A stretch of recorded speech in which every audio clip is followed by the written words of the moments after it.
Welcome to star 9 news.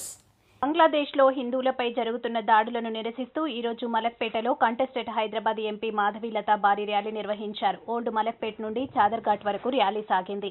ఇందులో హిందూ సంఘాల నేతలు, కార్యకర్తలు పెద్ద ఎత్తున పాల్గొన్నారు. కార్యక్రమానికి ఈ సందర్భంగా మాధవీలత మాట్లాడుతూ బంగ్లాదేశ్లో హిందువులపై జరుగుతున్న దాడులపై కొన్ని రాజకీయ పార్టీలు మౌనం వహిస్తున్నారని, ఇది హిందూ సమాజం గమనిస్తుందని వ్యాఖ్యానించారు. బంగ్లాదేశీ హిందువులను కాపాడుకునే దిశగా భారతీయులందరూ ఏకతాటిపైకి నిలబడాలని, దీనికోసం ఎంతటి పోరాటానికైనా సిద్ధమవ్వాలని పిలుపునిచ్చారు.